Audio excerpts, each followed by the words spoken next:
Hello dear students. इस lecture में हम मूविंग कॉइल गैल्वेनोमीटर की वर्किंग देखेंगे। Conversion of galvanometer into ammeter and voltmeter आप ऑलरेडी करंट इलेक्ट्रिसिटी में देख चुके हैं।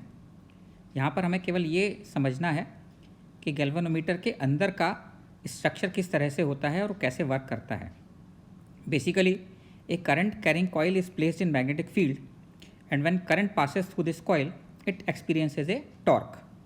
तो फंडामेंटल ये है कि इसमें दो हम मैग्नेट्स लेते हैं, नॉर्थ और साउथ पोल, और नॉर्थ और साउथ पोल के बीच में हम एक सिलेंडर को रख देते हैं। सिलेंडर के ऊपर एक वायर रैप कर दिया जाता है और इसके साथ एक पॉइंटर लगा दिया जाता है जो एक स्केल पर मूव करता है। स्केल के साथ नीचे एक स्प्रिंग लगा रहता है। अब जब करंट फ्लो होगा इस कॉइल में, तो करंट फ्लो होने की वजह से, बिकॉज ये नॉर्थ साउथ पोल्स के बीच में है, इसका मतलब ये मैग्नेटिक फील्ड में रखी हुई है, तो it will experience A torque. Torque experience करने की वजह से ये रोटेट होगी।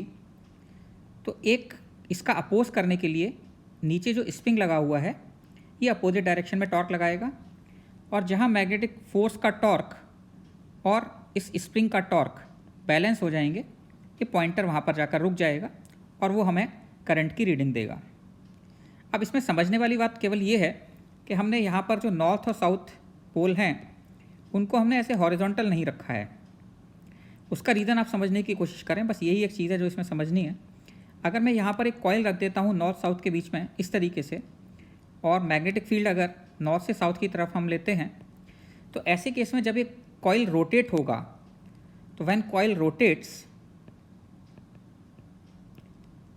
तो इसमें जो टॉर्क लगेगा वो प्रोपोर्शनल टू करंट भी होगा, एंड जो टॉर्क है वो प्रोपोर्शनल टू थीटा भी होगा, where theta is the angle between area vector and magnetic field vector. लेकिन हमें टॉर्क प्रोपोर्शनल टू थीटा ये नहीं चाहिए, वी डोंट वांट दिस।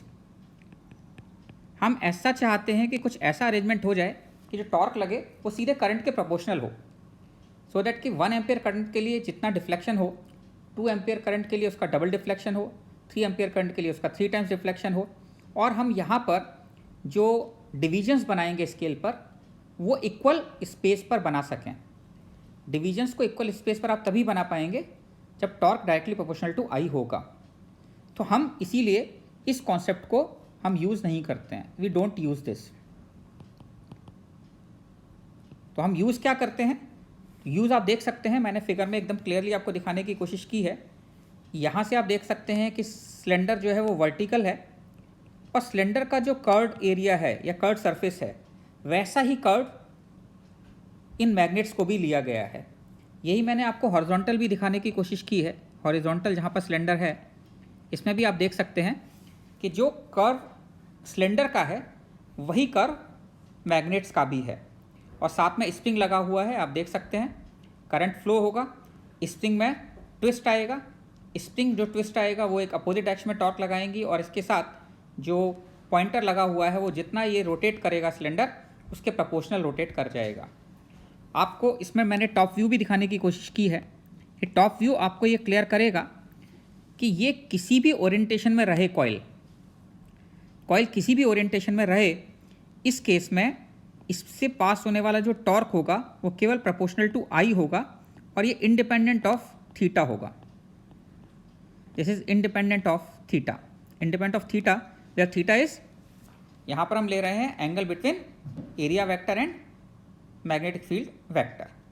तो ये एक चीज़ आपको पहली बात तो समझ में आनी चाहिए कि हमने इसका इंटरनल अरेंजमेंट इस तरीके से क्यों किया है, जिससे कि हमने मैग्नेट्स का कर्व और इस सिलेंडर का कर्व एक जैसा सरफेस रखा है, सो दैट कि इससे पास होने वाला यू कैन से मैग्नेटिक फील्ड लाइन और मैग्नेटिक फ्लक्स हमेशा किसी भी ओरिएंटेशन के लिए सेम ही रहेगा, और टॉर्क जो है वो प्रोपोर्शनल टू आई हो जाएगा, and second this is independent of theta हो जाएगा। Now you can understand, simple है कि टॉर्क अगर प्रोपोर्शनल टू आई है तो टॉर्क इक्वल टू, मैं लिख सकता हूँ एन आई ए बी, और टॉर्क जो है वो N I A B equal to K into five, where K is you can say spring जो टॉर्क लगाएगा उसके लिए torque per unit angle, this is called, आप लोगों ने ऐसा एसएचएम में पढ़ा होगा जहाँ पर कि ट्विस्ट होता है वायर में, और वायर में ट्विस्ट होता है तो टॉर्शनल कांस्टेंट इसको हम बोलते हैं। Torsional constant basically unit angle के लिए वो कितना टॉर्क लगा रहा है, दिस इज टॉर्शनल कांस्टेंट। तो फाई अगर एंगल से रोटेट होता है तो N I A B equal to K into phi. यहाँ पर फाई क्या है, phi is angle rotated by pointer, is angle rotated by pointer. Now in this case you can see कि torque equal to N I A B equal to K into phi, तो I is equal to K upon N A B into phi. N number of turns हैं, आप लोगों को पता ही है, इसमें कोई खास अलग चीज़ नहीं है। ए एरिया है, area of the coil wrapped over cylinder, and B is magnetic field. This constant K upon NAB is called torsional constant. This is called galvanometer constant.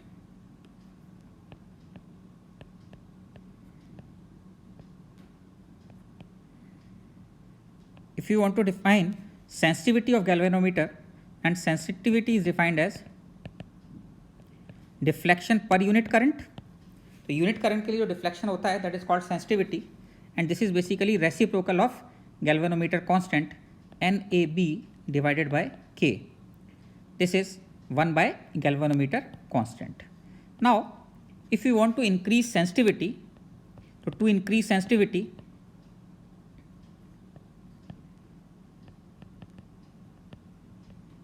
Of ammeter, number of turns can be increased. ये सबसे आसान तरीका है sensitivity बढ़ाने का।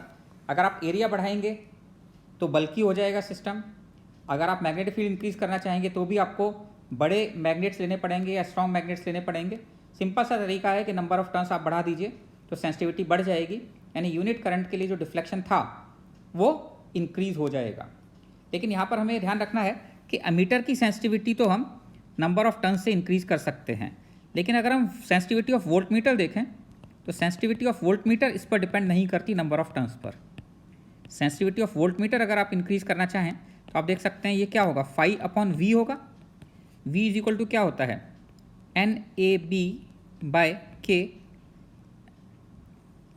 This is phi divided by I, और R और कर दें तो ये आपके पास क्या आ जाएगा, V equal to I R होता है, नीचे आई ऑलरेडी था, आर से और मल्टीप्लाई कर दिया तो एन ए बी बाई के आ जाता है। Now you can say this is N by R into A B by K. Now if N is increased, N को मान लीजिए अगर आपने डबल कर दिया, यानी नंबर ऑफ टर्न्स डबल कर दिए, तो रेजिस्टेंस भी डबल हो जाएगा, और रेजिस्टेंस भी डबल हो जाएगा, इसलिए number of turns N by R जो है वो कांस्टेंट रहेगा। इसलिए आपको ये ध्यान रखना है कि sensitivity of volt meter is independent of n। तो ये ही 2-3 चीज़ें हैं जिस पर बेस प्रॉब्लम बनते हैं, ये आपको थोड़ा सा ध्यान रखना है। एक तो मैंने आपको ये समझाने की कोशिश की इन फिगर्स के थ्रू कि इसका स्ट्रक्चर किस तरह का होता है। यहाँ पर इस मैग्नेट को कर्व लेकर आप टॉर्क को इंडिपेंडेंट ऑफ थीटा बना देते हैं। दूसरी बात, अगर आप इसमें एमीटर लेना चाहें तो उसमें नंबर ऑफ टर्न्स बढ़ा के सेंसिटिविटी बढ़ा सकते हैं। वोल्ट मीटर की सेंसिटिविटी से इंडिपेंडेंट होती है। फॉर्मूला आपको ध्यान रखना है, गैल्वेनोमीटर कांस्टेंट क्या होता है डायरेक्टली पूछ लिया जाता है, और सेंसिटिविटी क्या होती है वो भी पूछ ली जाती है। इससे ज़्यादा इसमें और कुछ पूछने का नहीं होता। इतना अगर आप याद कर लेंगे, इतना अगर आप समझ लेंगे तो इस पर बेस आपके सारे